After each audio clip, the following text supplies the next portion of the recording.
is taking his dinner at 10:30 PM. अब मैंने उससे पूछा कि इतनी देर से क्यों खाते हो, तो उसने कहा कि मैं कॉर्पोरेट्स में वर्क करता हूं तो इतनी लेट हमारा डिनर होता है। अब वो बहुत हैवी पेन किलर्स पे भी था, लेकिन पेन किलर से भी कोई फायदा नहीं हो रहा था, क्योंकि जब पेन किलर नहीं खाता था तो पेन जो है, जब खाता था तब पेन रुक जाता था, जब नहीं खाता था तो पेन जमा रहता था। तो सबसे पहले आयुर्वेद के अनुसार, साइंस ऑफ लाइफ के अनुसार, एज ए आयुर्वेदिक डॉक्टर हमने उसका कॉज फाइंड किया आरोग्य धाम चिकित्सा केंद्र में। जब हमने उसका कॉज फाइंड किया तो जो है इलनेस अपने आप चलेगी। अब कॉज क्या था? Late night food.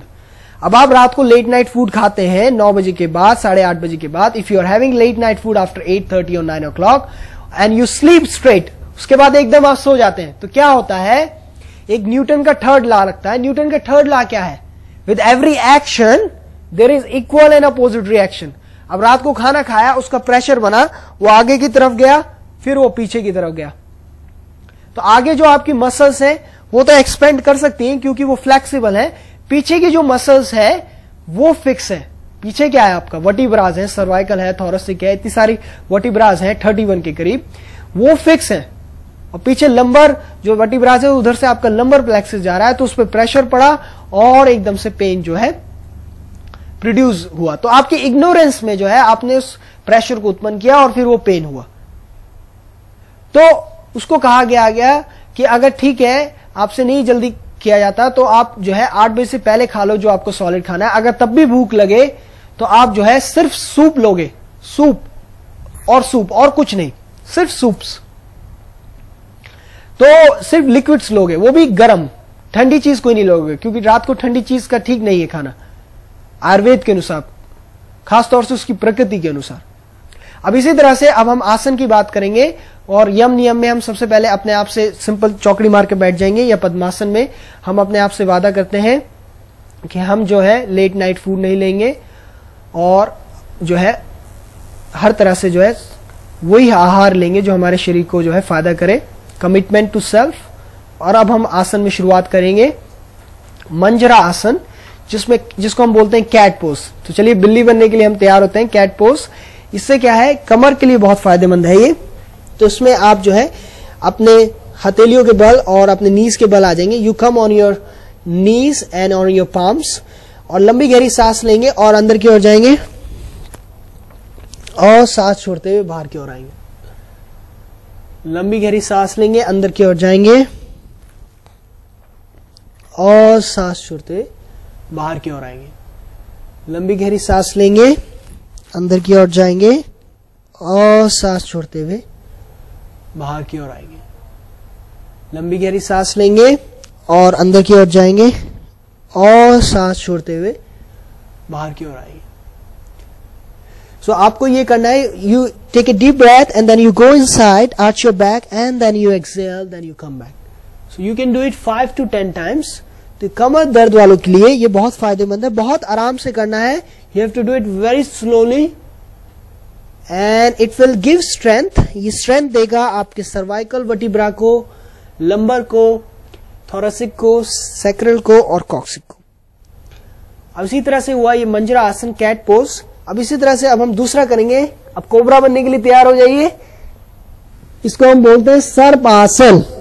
अपने दोनों पैरों को मिला लीजिए, legs together, hands to the side of the body.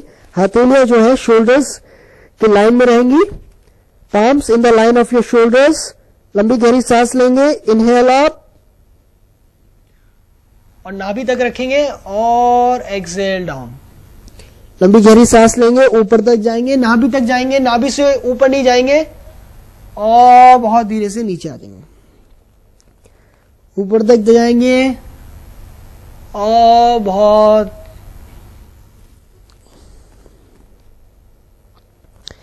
Inhale up and exhale down. Inhale up and exhale down. तो इसको 5 से 10 बार आप कर सकते हैं और बहुत धीरे से वापस आ जाएंगे। अब इसी तरह से एक आसन हम और बताएंगे इसमें, तुगलक आसन, जिसमें हम आपको झूले की राइड कराएंगे बिना टिकट के। तो तैयार हैं झूले की राइड करने के लिए बिना टिकट के? तो इसलिए से दोनों अपने ये नीज हैं उनको मिला लीजिए और जो है आपकी हथेलियां हैं उससे पकड़ लीजिए कस के, और लंबी गहरी सांस लीजिए और छोड़िए। Joining your knees together, inhale and exhale, going on A ride without A ticket.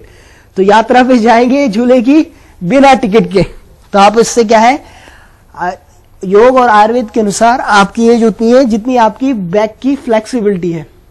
तो अगर आपकी बैक फ्लेक्सिबल है तो आप यंग है, और बैक का आपकी स्टिफ है तो आप यंग भी है तो ओल्ड हो जाएंगे। तो ध्यान रखिए इस चीज का। तो इससे क्या है, सर्वाइकल।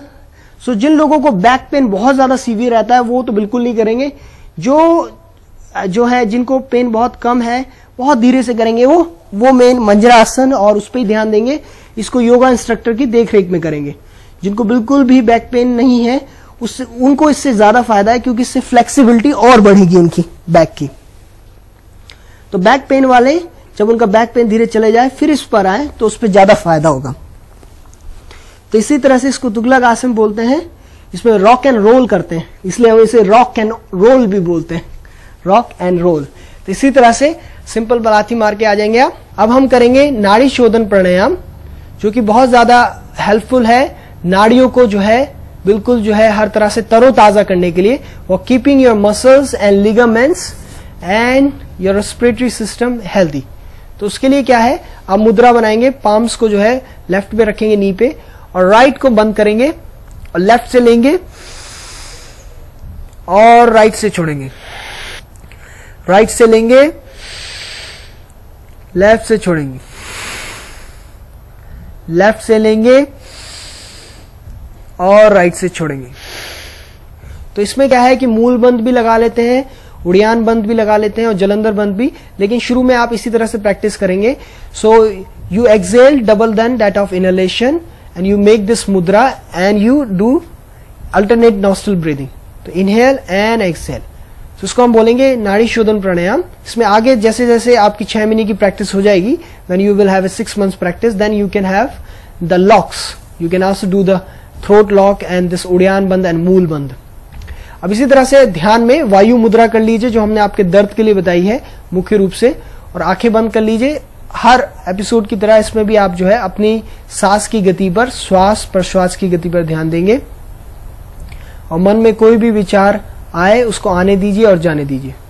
अगर आपके पास अपना कोई मंत्र है तो उसका भी आप ध्यान लगा सकते हैं। मेन जो है आप जो है सांस की गति पर ही ध्यान दें, उससे क्या है बॉडी पूरी रिलैक्स होगी, पूरी चार्जिंग होगी बॉडी की, क्लैरिटी ऑफ माइंड आएगा। तो सांस की गति पे ध्यान देना। तो इसी तरह से अब हमने जैसे आपको ये कमर दर्द के लिए बताया, तो इसमें जो है आरोग्यधाम चिकित्सा केंद्र में पंचकर्म थेरेपी की जाती है, जिसमें आरोग्यधाम पंचकर्म थेरेपी जो कि कमर दर्द में बहुत ही ज्यादा फायदेमंद है। तो इसमें आप अपनी आहार और विहार का ध्यान रखें, साथ ही साथ ये जो आरोग्यधाम योगा थेरेपी है इसको जीवन में लाएं। साथ ही साथ अपने जो है अपने ध्यान रखें किसी भी तरह, और साथ ही साथ आप जो है अपने जीवन में ये जो टेक्निक्स हैं इनको लाएं। तो निश्चित रूप से जो आपकी स्पाइन है, जो आपकी बैक है, उसको आप लचीला बनाएंगे, उसको और फ्लेक्सिबल बनाएंगे, और अपने पूरे शरीर को जो है स्वस्थ बनाएंगे। नमस्कार।